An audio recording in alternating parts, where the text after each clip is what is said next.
क्या आपने कभी सोचा है कि रथ यात्रा केवल एक पर्व क्यों नहीं है, बल्कि इतना विशाल उत्सव क्यों बन गई है?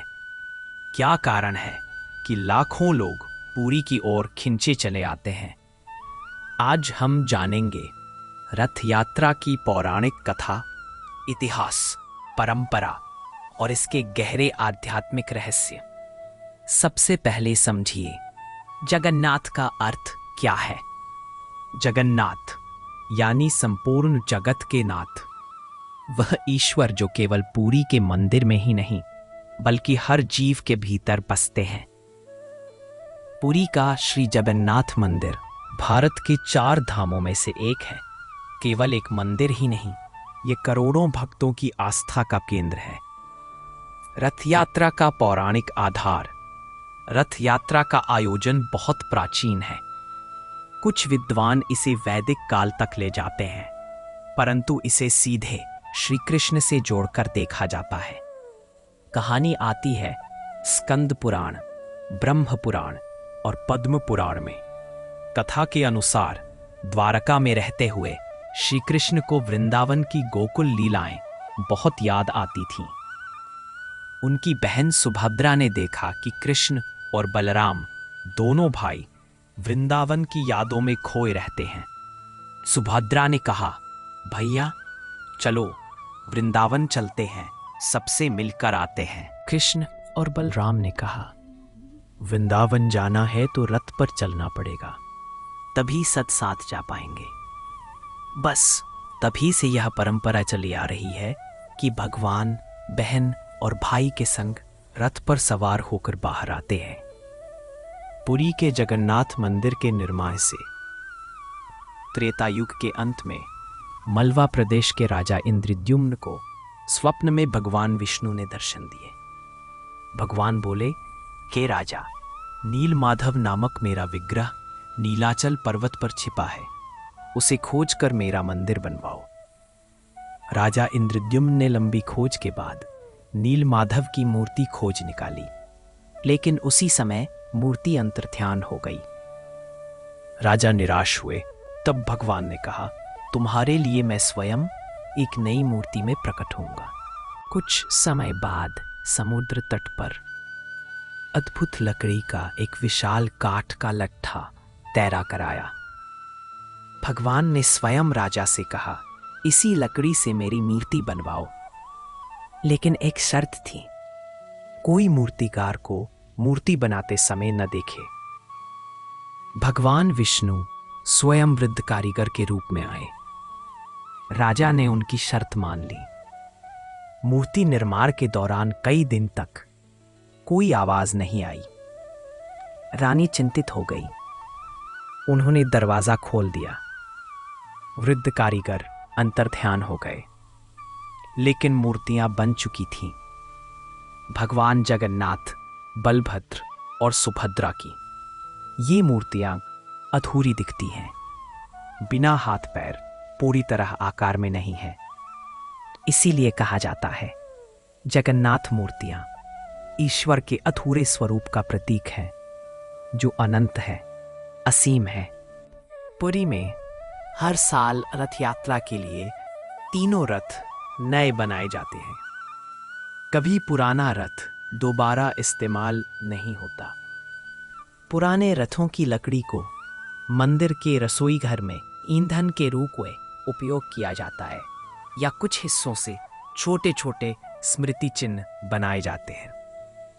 रथ निर्माण के लिए विशेष दारू वृक्ष यानी लकड़ी के पेड़ चुने जाते हैं। ये पेड़ भी अचानक नहीं काटे जाते।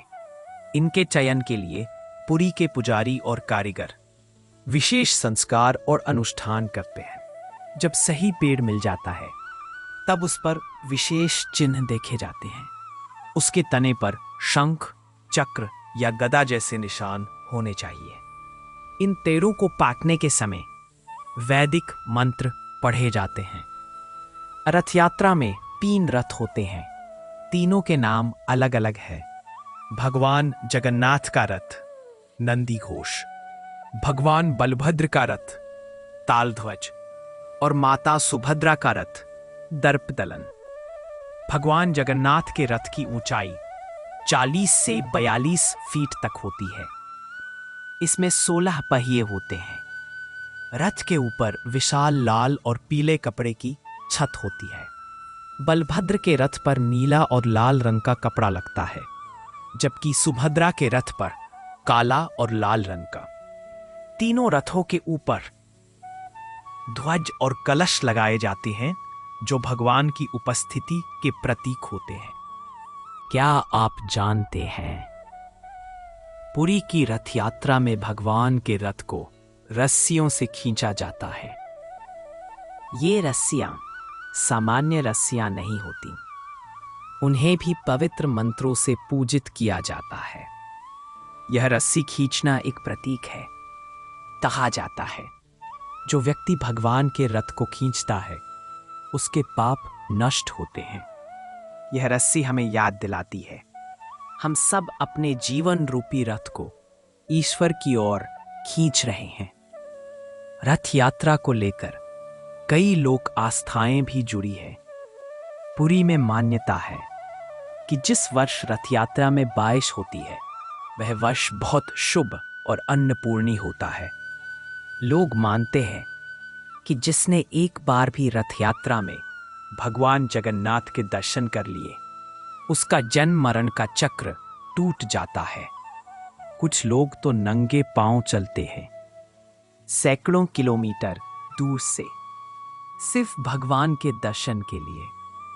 रथ यात्रा में भगदड़ होती है, पर लोग कहते हैं भगवान की रथ यात्रा में मरना भी मोक्ष का द्वार खोल देता है। इतनी गहरी आस्था, इतना गहरा प्रेम शायद ही किसी और पर्व में देखा जाए। अब जानिए रथ यात्रा का सबसे रहस्यमय भाग, गुंडिचा यात्रा। पुरी में श्री जगन्नाथ जी, बलभद्र जी और सुभद्रा जी रथों पर विराजमान होकर अपने मूल मंदिर से लगभग 2.5 किलोमीटर दूर गुंडिचा मंदिर की ओर जाते हैं। इस यात्रा को कहा जाता है गुंडिचा यात्रा। गुंडिचा मंदिर में भगवान 7 दिन रुकते हैं। इसके बाद वो पुनः अपने श्री मंदिर में लौटते हैं। अब प्रश्न है, भगवान गुंडिचा क्यों जाते हैं? कुछ लोग कहते हैं गुंडिचा यात्रा वृंदावन यात्रा की याद है। जगन्नाथ जी वृंदावन में अपने भक्तों से मिलने जाते हैं। कुछ शास्त्रों में कहा गया है गुंडिचा मंदिर श्री कृष्ण के जन्म स्थान मथुरा का प्रतीक है, और जब भगवान गुंडिचा लौटते हैं तो वह द्वारका की ओर वापसी का संकेत है। परंतु असली रहस्य और भी गहरा है। गुंडिचा यात्रा यह दर्शाती है ईश्वर स्थिर नहीं है, वह चलते रहते हैं अपनी लीलाओं में, अपनी यात्राओं में। वो केवल सिंहासन पर बैठा राजा नहीं, वो अपने भक्तों के बीच रहना चाहते हैं। उनका प्रेम सीमाओं में बंधा नहीं। भगवान को अपने हृदय के मंदिर में बुलाओ, क्योंकि असली गुंडीचा मंदिर हमारा मन है। जब मन शुद्ध होता है, तभी भगवान उसमें प्रवेश करते हैं। अब प्रश्न उठता है, रथ यात्रा हमें क्या सिखाती है? जीवन भी एक यात्रा है। हम सब अपने अपने रथ पर सवार हैं। हमारे रथ के पहिए कभी गति पकड़ते हैं तो कभी रुक जाते हैं। रथ चलाते रहो, कर्म करते रहो, विश्वास मत खो। भगवान जगन्नाथ बाहर आते हैं ताकि हर भक्त को दर्शन दे सकें। यह संदेश है, ईश्वर कहीं दूर मंदिर में नहीं, वो हमारे बीच में है।